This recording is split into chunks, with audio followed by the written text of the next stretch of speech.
Good morning, Randy.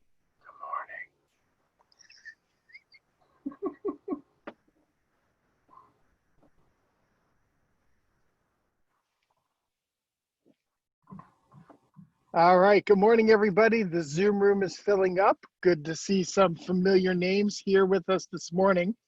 We will be getting started at about 9:03. Go ahead and drop your name and your Penn State class year and where you're zooming in from in the chat box. Would love to see who is joining us this morning. Excited to bring you another edition of Coffee Hour with our guest today, Randy Houston. Again, we'll be getting started in just a couple minutes. Go ahead and see if your chat box is working. Let us know who you are and where you're zooming in from and your Penn State class year. Also notice that the Q&A function is on the bottom of your screen. If you have any questions for today's guest, you can just drop your questions in there and we will try to get to them, try to get to all of them. But boy, a lot of your friends are zooming in today, Randy. Carl Wooden from Great Valley. I see John Schaefer. I see Jeff Ballou, Tracy Regal, Isaac Moore, MPA class of 2012. How are you, my friend, down there in Bowie, Maryland? Ron from Southampton, class of 74 represented. Reporting live from Main Street, Cunningham, Pennsylvania, Denise Corcoran from the class of 89. Katie Bartu, bench number 2, checking in, class of 92 from Orlando.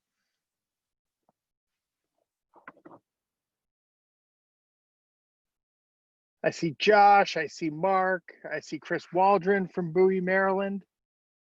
Good to see everybody. Layla Farzam, Katie Dunn. Dave Lucas from the pizza capital of the world up there in Old Forge, Pennsylvania.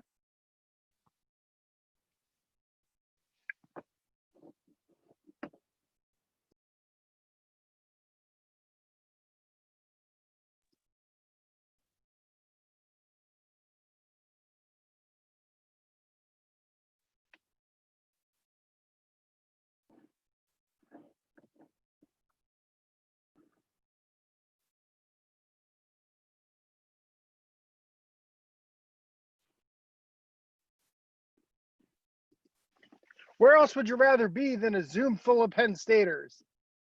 My name is Paul Clifford. I'm the CEO of the Penn State Alumni Association, and I want to welcome everybody into the Alumni Association's Coffee Hour. Each week on Coffee Hour, you can expect to hear the voices of Penn Staters talking about what they're passionate about, and you can expect to feel the pride and the power of the Penn State network. And just as a reminder, we are recording this session, and we'll be editing it and sharing it with other Penn Staters. A complex lawyer. Today, we are going to talk to the 81st president of the Penn State Alumni Association, who is also senior counsel at Complex Networks. And you know him. I know him as Randy Houston. Randy, good morning. Morning, Paul. All right, I'm going to brag about you a little bit, so sit back and take it. Oh, you know how that bothers me. Randy earned a bachelor's degree from Penn State's College of the Liberal Arts in 1991. He also holds a law degree from the University of North Carolina at Chapel Hill, which he earned in 1995. Professionally, he is an intellectual property and entertainment lawyer with nearly 25 years of experience in private and in-house practice. He's also a formally trained musician and a composer, a playwright, a filmmaker, an actor, improviser, with more than 35 years of experience as a creative artist. I'm excited to welcome the 81st president of the Penn State Alumni Association to the Coffee Hour, Randy Houston. Randy, what's going on this morning? It's raining in northern Jersey. It's a little dark here. It's very damp here, but I'm glad to be here. I'm inside, excellent. Well, so that's good. Yeah, we're glad to have you. Let's start off with coffee or tea. Since it's coffee hour, what's your drink of choice in the morning? My drink of choice in the morning, this is not a plug, is muscle milk. Muscle milk. Okay. 13 small container. It's made out of paper, so it's environmentally friendly. What more could you ask for? All right. I was not expecting that answer. I mean, Probably between the coffee and tea, I'll take tea, but I drink muscle milk. it's probably the first of many unexpected answers that we're about to hear on Coffee Hour. I So got some good stuff in store for you. absolutely. So you claim Charlotte and New York City as your childhood hometowns. Let's start there. What is your Penn State origin story? How did you become a Penn Stater? My Penn State origin story is I know there's at least one other Tech night on the call. Shout out Brooklyn Tech High School in Brooklyn, New York.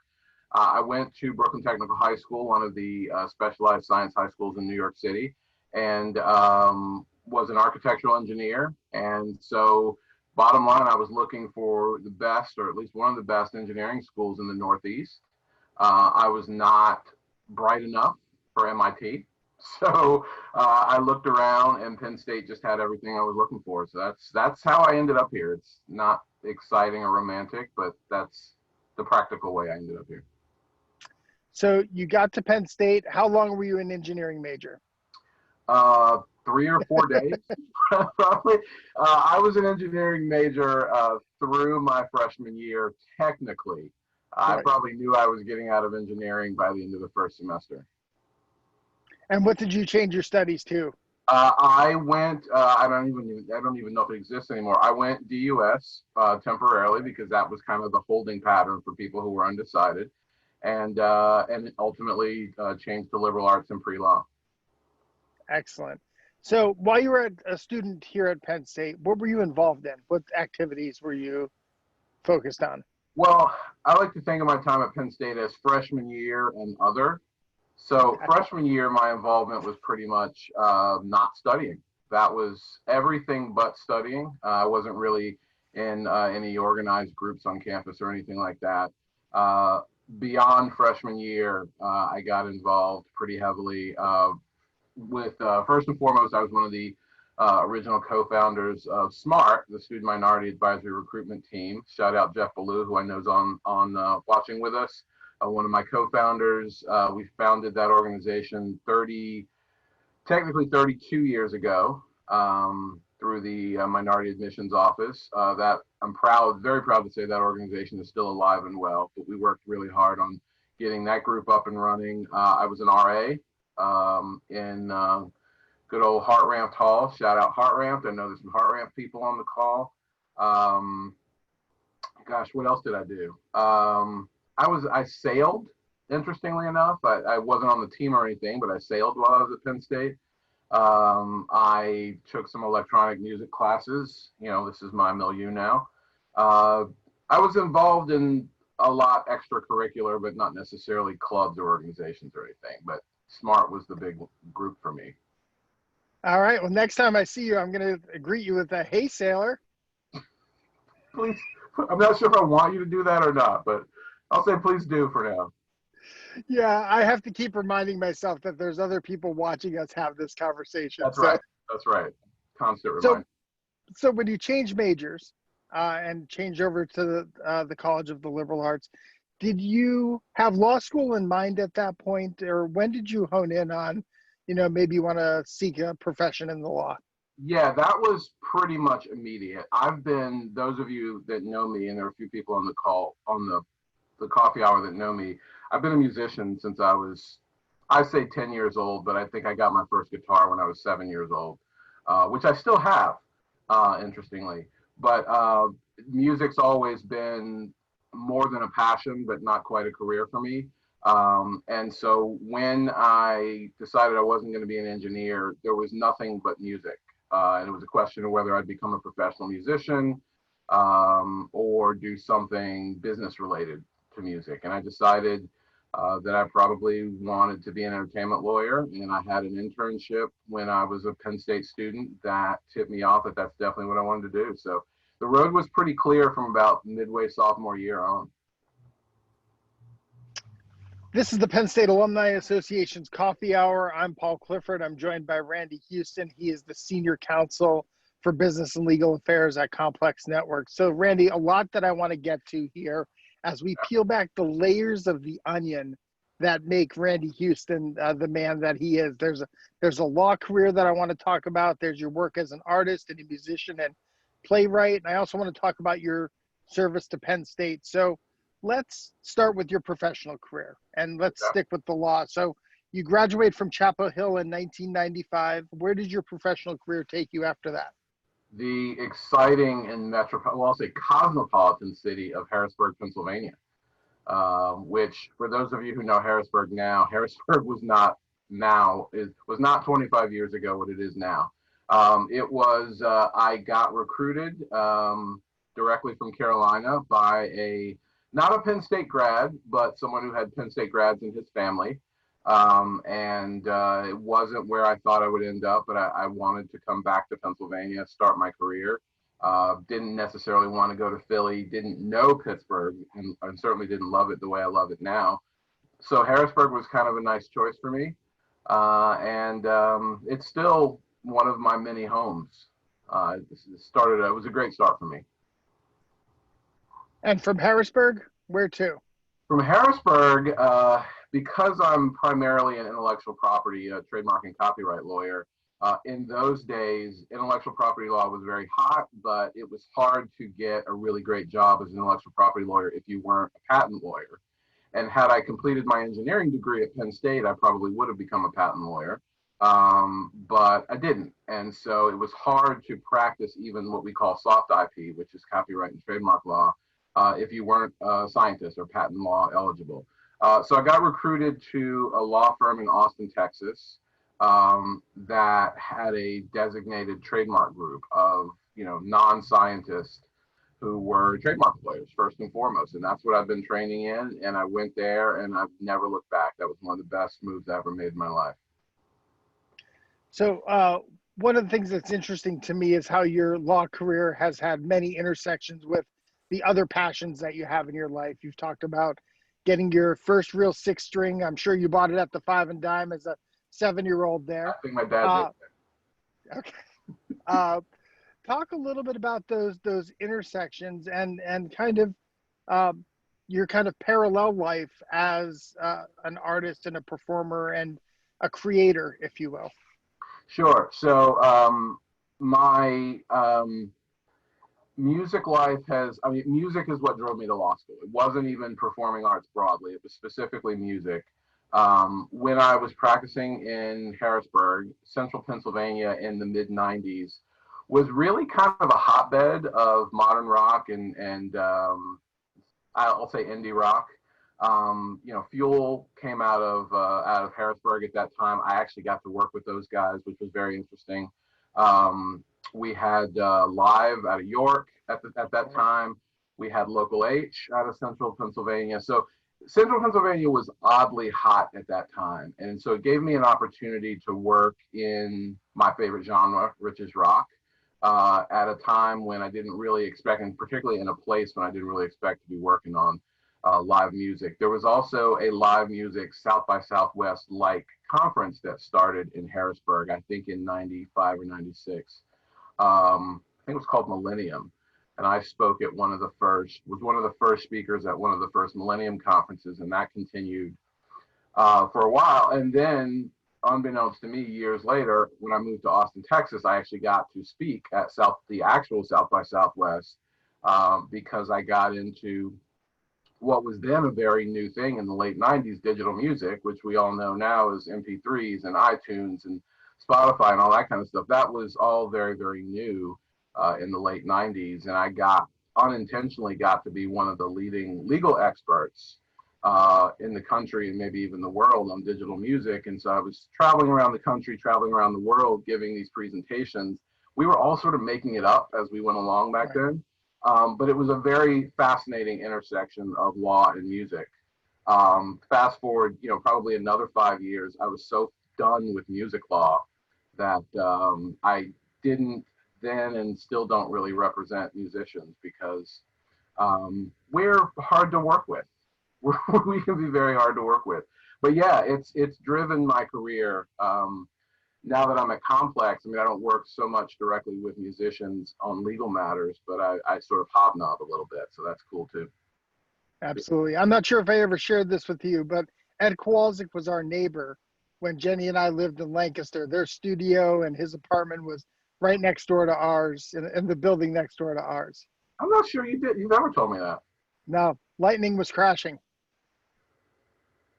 Sorry, a I was going little. to go with some other lyrics, but I don't think they're appropriate. So we'll move on. No, I don't think they are. You said rock is your preferred genre, though. Who are some Absolutely. of the groups or performers that influenced you?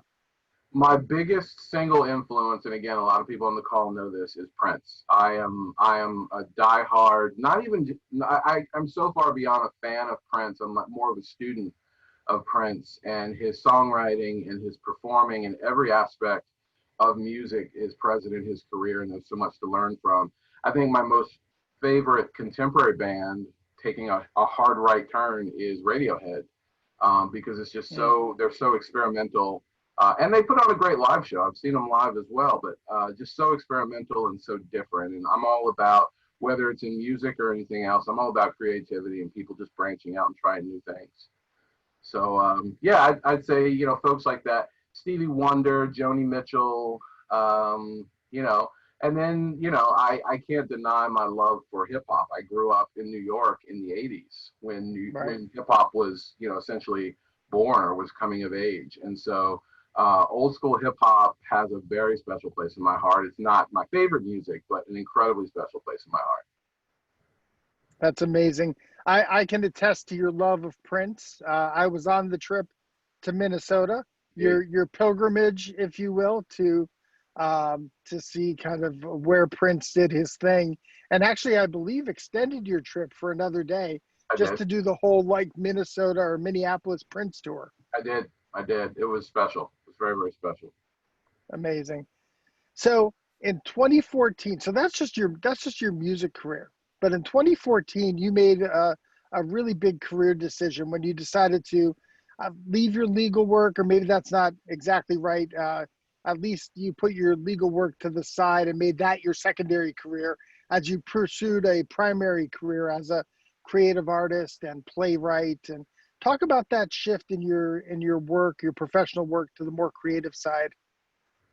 Yeah, so in the summer of 2013, I moved to Stamford, Connecticut. I was working with NBC Sports Group in Philadelphia as part of Comcast, but relocated to Stamford, Connecticut to open the International Broadcast Center for NBC Sports up there. And so that summer, 2013, I'd always wanted to either write a musical or write a symphony, just random goals of mine, of which I have many, and you unfortunately know some of those. But I decided I was going to write a musical. I didn't know what it was going to be about or why. I just wanted to do it. And by the summer of 2014, I was starting to burn out with legal work. I've been practicing about 20 years at that point. Was starting to burn out and just decided to take a break. And it wasn't to work on the musical or specifically to work on music. It just sort of happened. And I had all this free time. And so I really got hard into this musical, and it took on a life of its own. And between the fall of 2014, when I finished writing the music in the book, and then early 2015, I did a developmental reading of my first musical, did a full workshop of that musical later in 2015, and then did a concert because I'd rewritten the music and reorchestrated the music. Did a concert in 2016. At that point, I was fully immersed in the arts, had co-founded a theater and a performing arts group in North Jersey, was doing that full time for no pay. So I don't know if you can call it work if you're not being paid, but for no pay.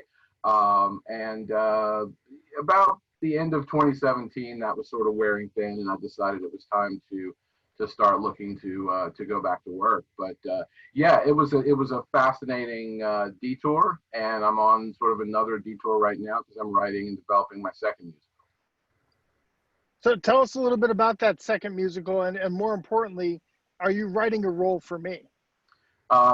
It's a comic satire, so by definition, there's a role for you. It's a comic satire of musical theater, actually, and it's sort of an inside out look at musical theater. So what I've done musically is I've taken popular songs from the musical theater canon, totally deconstructed them, and then rewritten them. Written completely new lyrics on completely different subjects, but just deconstructed and then reconstructed these popular musical theater songs that most people know. They're not even just for musical theater heads. They're popular songs that most people know, but they don't sound like those songs at all. And so, and then for people who are into musical theater or know people who are into musical theater, there are a lot of tropes in the musical theater world that are going to be represented in these characters in the musical. And it's a play on itself because it's called in rep, which actually means doing multiple productions, same cast doing multiple productions at one time. So the actors, the meta actors that are performing in the musical are playing multiple roles in multiple plays within this musical. So it's kind of crazy. Some of it is there are 3 shows within the show, but then there's songs that are outside those shows. It's hard to keep track of, but I think people will follow it and I think people will enjoy it. I've had a lot of fun writing it. It sounds like it. Absolutely. Well, you alluded to you don't know if you could call it work because you weren't making money.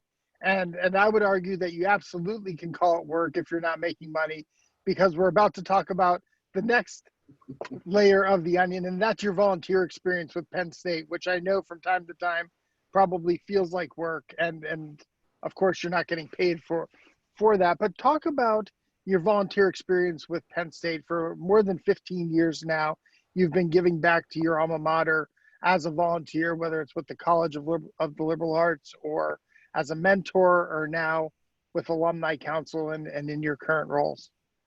Yeah, so 2004, I was living and practicing law in Austin, Texas, and I was reached out to by the College of the Liberal Arts about serving on the Liberal Arts Alumni Society Board. For those of you who are on the coffee hour who don't know, each college and each campus that makes up Penn State has sort of a mini alumni association that is called the Alumni Society, and all of those sort of feed up to the National Alumni Association, and I guess sort of sit alongside the chapters. But I was on the board of directors of the Alumni Society of the College of the Liberal Arts, and was proud to serve. It got me back to campus twice a year for those meetings, which was a long trip from Austin, but it got me. I would fly into Harrisburg. I would see my old friends in Harrisburg. I would make the short drive up to campus. It was actually a great thing to do twice a year. My involvement with the Alumni Society continued beyond the 2 terms that I was originally planning to serve, and I came into the leadership of that board, vice president and then president of that Alumni Society. As president, I got to sit on Alumni Council as a representative of the college, and that brought me to Alumni Council in, I guess, 2014.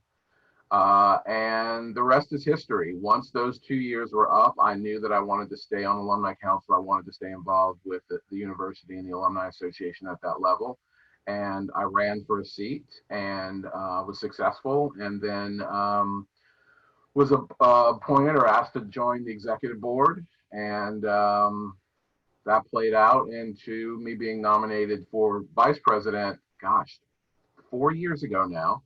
2017, yeah, and then beginning my service as vice president in 2017 and president last year. Absolutely. You alluded to this just now, but vice president in 2017, which started a 6-year cycle. So 2 years as vice president, 2 years as president, and then you'll have 2 years as past president with the seat representing alumni on the board of trustees. What does it mean that you were tapped for this role and that you were elected by your peers to serve in this role? I'm pretty confident that this is the greatest honor of my life. No, I wouldn't limit it to my professional life, and I wouldn't limit it to my Penn State life. I think this is the greatest honor of my life. I, sort of reluctantly is probably not the right word. I would say I reluctantly stayed at Penn State after I decided to get out of engineering. I never would have thought, 30 years ago, as a student who wasn't sure he wanted to be at Penn State, that I would end up in this position. But I am so proud to be here. I'm so proud to be a Penn Stater. I mean, finishing my undergraduate education at Penn State, and then the opportunity that I've had to come back and serve. It's been a great honor for me.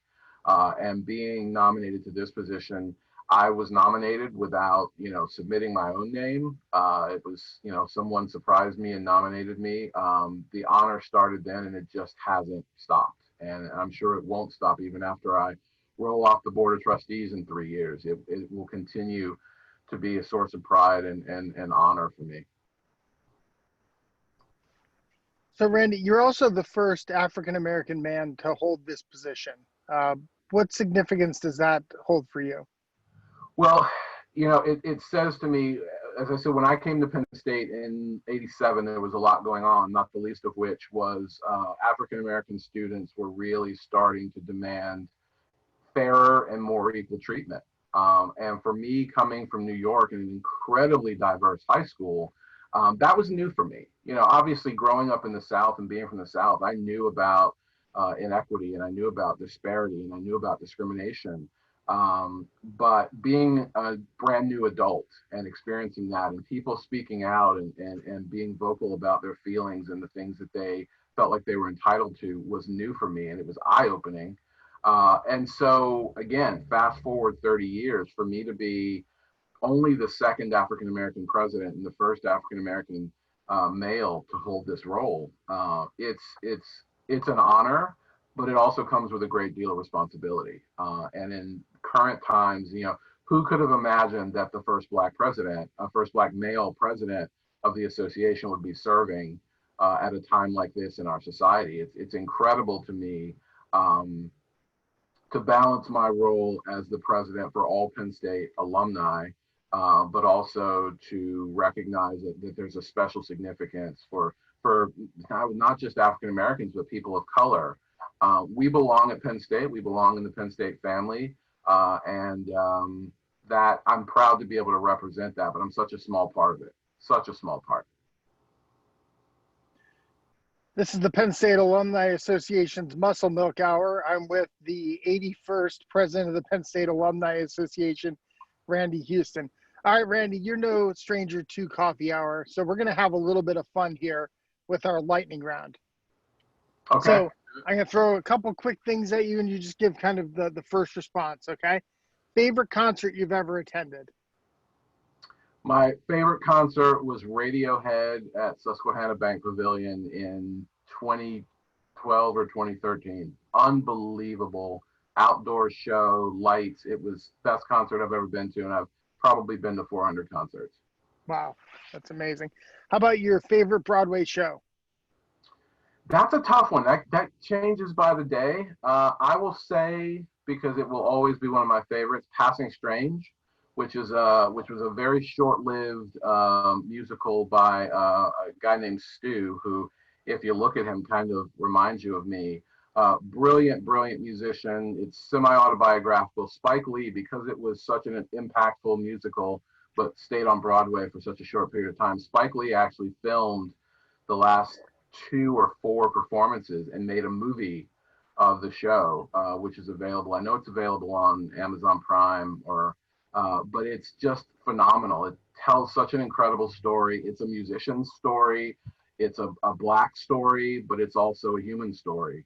And it's funny and it's emotional. I've actually done it, performed it myself live at the theater that I formed here in New Jersey as a fundraiser for my first musical when we were working on the concert of that. I think, yeah, that's the more I talk about it, the more I'm sure that's my favorite right now. Right. Your favorite classically trained opera singer? That would be Dr. Corey L. Jennings. Definitely. She's pretty tough. Okay. And how do you know Corey? We met in, well, I like to say we met in Times Square, but that was not happenstance. But I may have married her and may still be married to her. So yeah, she's good. I would say that is probably your greatest accomplishment. I love all her work. I really do. She's amazing. Your favorite class at Penn State? My favorite class at Penn State was it was probably constitutional law. I took 2 constitutional law classes with the same professor. They were poli-sci 400 level classes in my senior year. Both of them were amazing. Like over prepared me for law school. The professor was amazing. I can't choose between the two of them because they sort of run together. So I would just say, yeah, Poli-Sci 400 Con Law with Dr. Keynes. Your favorite spot on campus?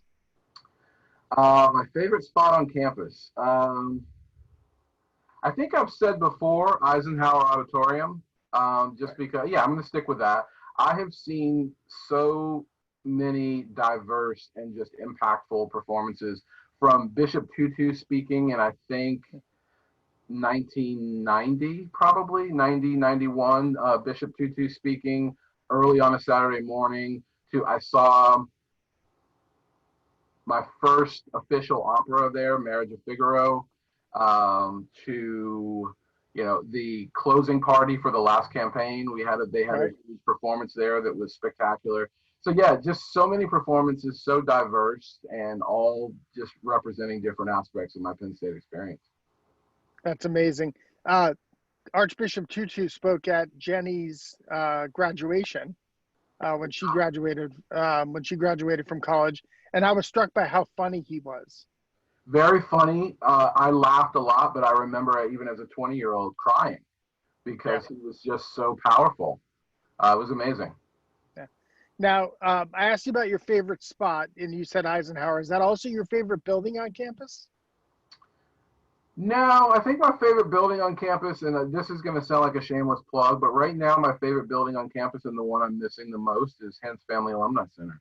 Obviously, as president of the Alumni Association, I spend a lot of time there, but man, do I feel like I'm home when I walk in there. I mean, from greeting the receptionist to walking up the stairs and walking around, and not just the staff, and we have an incredible staff in the Alumni Association, but the students that are flowing through there and the staff, the catering staff and folks like that that aren't, our direct Alumni Association staff. It's just a great group of people in there. It's like this microcosm of the perfect world.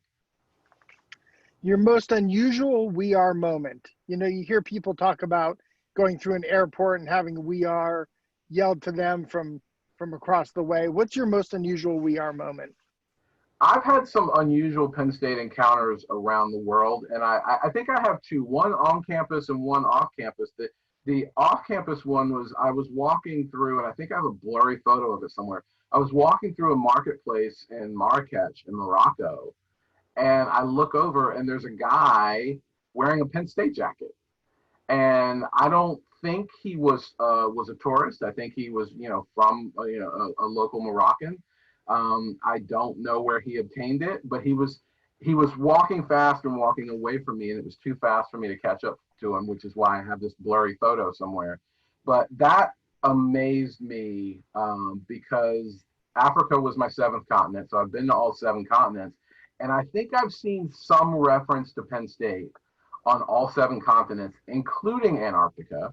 And so that sort of sealed that deal for me, that we literally are everywhere. My on-campus moment was I was an RA during the summer, my last summer at Penn State, summer of 91. I was an RA in South Halls. And I think the only dining halls on campus that were open that summer were in South, which meant that everybody, including the football team, had to come down there for breakfast. And I was leaving the dining hall in South to go to walk up to Shields for my work study job. And I see this small crowd coming at me. And the center of this crowd is Joe Paterno. He's surrounded by his staff. And this is the first time I'm literally graduating in a semester. I've never seen him on campus except at Beaver Stadium in all my years. And here he is, and I'm by myself, and I'm thinking, this is perfect. So my heart's beating. I'm getting starstruck. He gets close to me, and all I could think to say was, "Good morning, coach." And he stops, and he gives me this look, and the legend is he knows every one of his players, past and present, and could name them and tell you everything about them. So he sort of looks at me and sizes me up like, "Who are you?" Realizes I'm not one of his players, says nothing, and just keeps walking. And that just made me love Joe Paterno even more. So that would be my on-campus "we are" moment, getting snubbed by Joe Paterno. Awesome. What's your favorite hidden spot in New York City? Oh, wow. I probably have 5 or 6 places in Central Park alone.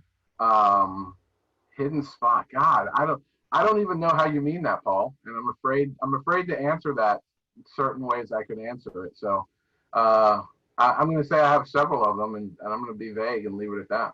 Well, there you go. Your favorite pizza place in the world. I have said this before, and I'm going to stick with it. Um, no, I'm going to change it up. There's a place Okay. in New York that Corey and I discovered, and we take everybody that comes to visit us there. It's a place called Don Antonio on 51st and 8th, I believe. Yes, 51st and 8th. It is this, right now it's covered by scaffolding, so it's even more hidden, but even when it's not, it's just this nondescript place. If anyone's ever been to New World Stages, it's just across the street from the north side of New World Stages. Great. And it's high end, but they have these handmade pizzas. The kitchen is sort of open to the back, so you can see what's going on. And they will put anything on a pizza, and I've never had bad food there. It is just phenomenal. And by high end, you mean there's not a neon sign in the front window that says "World's Greatest Pizza"? That is correct. That is correct. Okay. There's no takeout. You don't just sort of stand there, and there's no white boxes. Oh, well, there is a white box if you decide to take it home, as you You often. can't buy by the slice though out of a By the kiosk in the front. Okay. So your favorite away football experience? This is hands down. This one is easy. When we went to Iowa last season, I had heard about the experience of the children in the children's hospital next door, and everyone in the stadium holding up lights. But even as I'm talking about it now, I'm getting choked up thinking about it. I was absolutely overwhelmed by the power of that moment last season. Um, just thinking about those kids and what they're going through, and how we're in a stadium, we're having fun, we're doing what we want to do, but these kids, they're not even old enough to understand the impact of what they're going through. It was incredibly powerful, probably one of the most powerful moments in my life. I've been there twice. I couldn't agree more. The first time we were there, we were on the far end from where we sat last year, and so it was powerful. I wasn't expecting to be moved like I was, but last year when we could turn around and we were so close to the hospital that you could see their faces, like you could see the actual kids that you're waving to. It's a powerful, it's a powerful experience. Probably one of the more powerful ones in all of college football. And then halftime. Well, yeah, I was going to say followed closely by little Sebastian. Exactly. Exactly. Great. All right. Just remember, there's other people watching us. Yes, yes. What is your go-to karaoke song? This is interesting. Back to my favorite genre of music. My go-to karaoke song is "Black" by Pearl Jam. Uh, Nice. a very emotional song. I'm not a great singer, but I forgot to mention when I was in Harrisburg, I was in a rock band with two other lawyers. But yeah, I like to rock sing because you don't have to be a perfect singer, and all that emotion can just pour out even if you're not a great singer. But yeah, Black has for those of you who know the song, has an incredible crescendo at the end, and then it just sort of winds its way out. Yeah, that's my go-to, and it's not in every karaoke book, so I have to get lucky with that one. Okay. If you could have dinner with any Penn Stater, who would that be? Huh. Um, I've met some of my favorite Penn Staters, and had conversations with them. Who would that be? Past or present? We're talking. Sure. I would go back. I'm going to go old school and say Paul Robeson. Paul Robeson, for the time that he was at Penn State and the time that he lived, he did amazing things. I think even if he did the things that he did then today, he would be considered, a legend. But for him to have done those things as a black man in the time that he did them, and have done them as well as he did, is just phenomenal. And I think he's a role model for people of all colors and people of all genders. But yeah, he would have been an incredible person to just sit with and chew the fat. So your favorite Penn State sport? Look, I'm going to go easy and just say football. I mean, there's no other sport. There are sports that are as good and as important, but there's no other sport that brings Penn Staters together all over frankly, all over the world the way football does. And so I have to give it to football. All right. And the moment you have been waiting for, your favorite Creamery ice cream flavor. That's a tough one, Paul Clifford. There's so many. Geez, if there was a flavor that was made from a northeastern wild berry, I would think maybe like a tea berry delight. Yeah, I'll go with tea berry delight. Is my favorite flavor, seasonal for now. Yes, Um, artisanal. it's artisanal. Yeah, When I'm on the board of trustees, one of my goals is going to be to get that as a year-round flavor. So, and shout out Team Barry, y'all know who you are. all right. Hey, if you have a question for Randy Houston, go ahead and ask it in the Q&A box, um, and I will pass that question on to him. But Randy, so far, kind of, what are you most proud of in your tenure as Alumni Council President? Um, God, there are so many things. I don't know if there's a single thing I'm most proud of. I think one thing that I will say that comes to mind immediately that I can't take credit for, but I'm really proud of it, is the way that the Penn State Alumni Association, and specifically the Penn State Alumni Association staff, have weathered this pandemic. From our initial response, I won't even just say the pandemic. I'll say how we have weathered the last 6 months, because a lot's happened beyond the pandemic in the last 6 months. And I think this Alumni Association has responded on behalf of all alums in an absolutely unprecedented, obviously, because we've never been through so many things at once. But just, I can't even find a word to describe how well our association and again our staff have just stepped up, and that's a credit to you, Paul, but that's a credit to every single person who works in or around the Alumni Association. I have never been more proud of our staff than the last 6 months, and it's ironic because I don't get to see them. I don't get to see my fellow alumni council members. I don't get to really see any alums, and so it's ironic that that would be one of the things I'm most proud of, but it is. Absolutely. We have some great colleagues that I have some great colleagues that I get to work with, some great Penn Staters, and they have absolutely risen to the occasion over the past 6 months. Let's stick there for 1 second. Questions come in with double-digit unemployment still haunting many of our alumni. How specifically can the Alumni Association best meet the needs of the Nittany Lion family? I think one of the pearls in the crown of the Alumni Association that people only really turn to when they need it, and so it's not as popular when they don't need it, is alumni career services.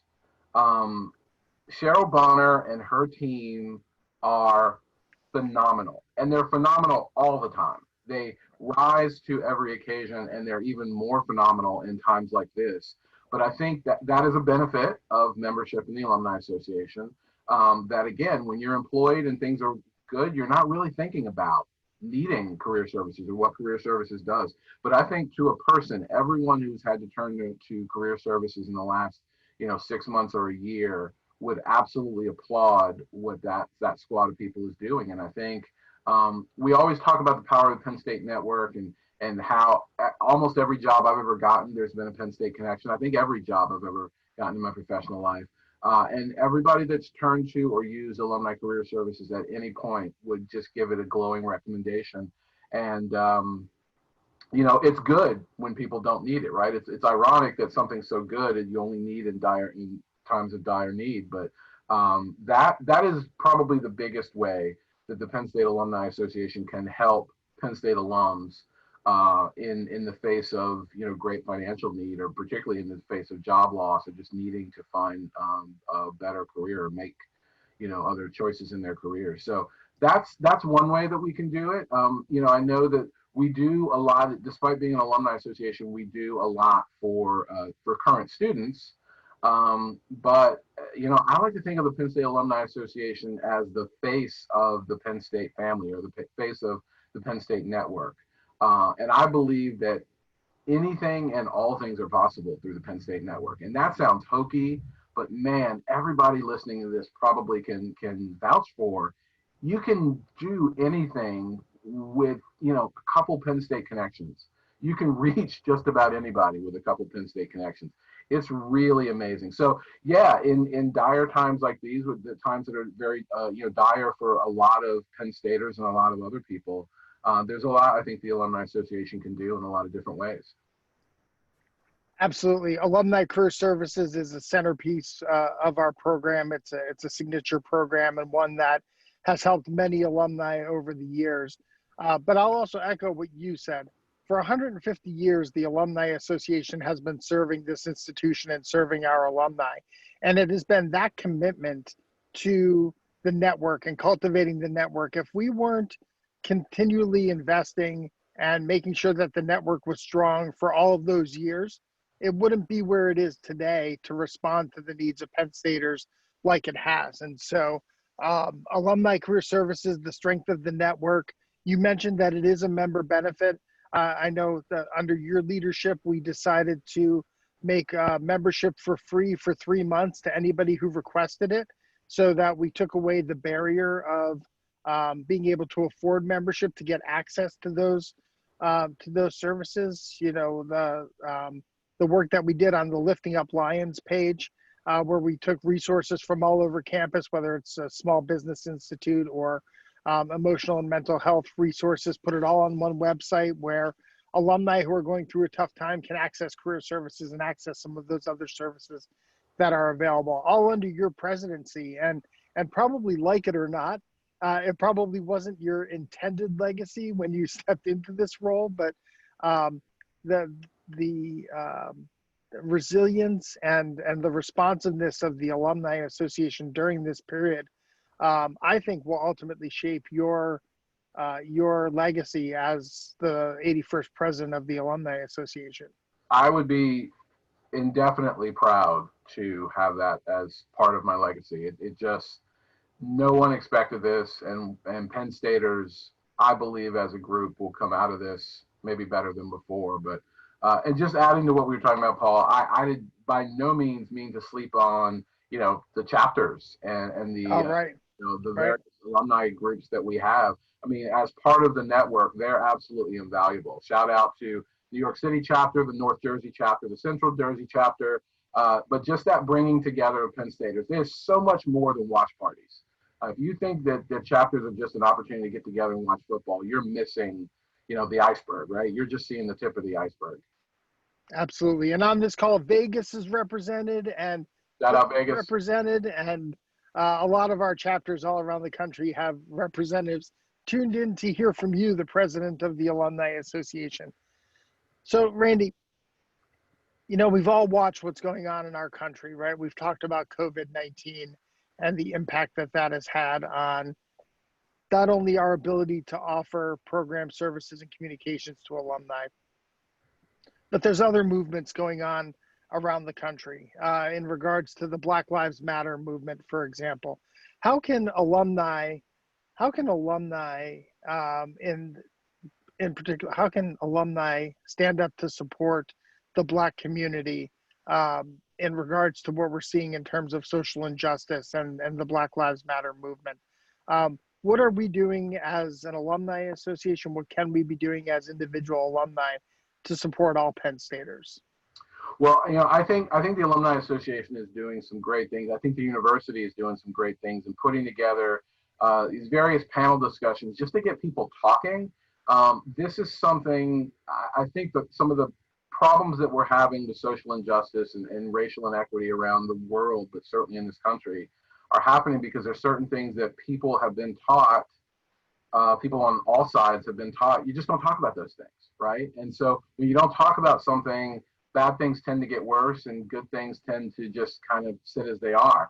And I think what we, the Alumni Association and the university, have started, and if I have anything to do with it, we'll continue to do, is get people talking. Because there's a lot of misunderstanding, there's a lot of miscommunication that doesn't get cleared up when you don't communicate. And so, the roundtable discussions that we've had, some of the small group discussions as well as the larger public discussions that we've had, have brought together incredibly diverse groups of people, diverse not just in terms of racial or ethnic makeup, but in terms of viewpoints, right? Because all whites don't think the same, all blacks don't think the same, all Latinx people don't think the same. And so having that diversity of viewpoints that's represented by the Penn State family, right? We have people from all walks that are members of the Penn State family. Getting them together in smaller or larger groups and just getting those viewpoints out there is the first step to us all speaking the same language. We may not ever all agree, but if we're speaking the same language in the same terms, I think that's an important first step. And so I think that's one thing that the Alumni Association in particular has done a really good job. One of those roundtables, or actually several of those roundtables, I said, and I'll keep issuing this challenge every chance I get, this is a reckoning. This is a reckoning time for people, again, particularly in this country, but all over the world. It's a time to really look at the person that you want to be and the person that you are now. And that gap between who you are now and who you want to be, that's the work you've got to do. And there's not just work for white people, right? We talk about people are asking, what can I do, right? And it's not just white people that have work to do. All people have work to do. And so, you could be a person of color who is not quite where they want to be in terms of, the person they want to be for the world, or the person they want to be in the world they want to see. And there's work for all people to do. And so I just think we all have to take a stop, just stop for a moment, because we're moving so fast, even in pandemic, that we don't always stop to think. But just stop for a moment, think about who you are, and think about that person that's perfect for you, the person that you want to be, and then do that work, whether it's reading a book or reaching out to people you don't talk to usually, or making a complete overhaul of your life. We all have work to do, and I think we got to start doing it. This is that wake-up call. I couldn't agree more. You and I have talked about this on a number of occasions. And I think the environment that we try to set at the Alumni Association is that work can be done in a way where it's safe, right? Where you can ask the awkward question, where you can make a mistake and know that you can learn from that mistake, right? I love your analogy of the gap of where you are and where you want to go. Because as long as you keep moving forward and keep progressing and keep learning, I think that's how we all get better, right? And I think that's how we as a community get better. Whether other people are working at that or not, should have no impact on whether you personally continue to work on that. And so I think that's a really important message, and a message that I think we've tried to be consistent on in these various webinars and roundtables that we've hosted. Yeah. Randy, we're out of time. Really? Okay. We are 53 minutes strong with the 81st president of the Penn State Alumni Association. Randy, thanks for joining us on Coffee Hour this morning. But even more so, thank you for all that you and Corey do for Penn State and for her Alumni Association. Your service is greatly appreciated. Thank you. Always glad to be here. And I want to thank everybody who has tuned in here today. If you're a member of the Penn State Alumni Association, thank you for your support. If you're not yet a member of the world's largest alumni association, what are you waiting for? Join today. Go to our website at alumni.psu.edu to get all the information about how you can become a member of the world's largest alumni association. Thank you for all you do for the glory, for the future, and for the university. We are Penn State. Thank you. Thanks, Paul.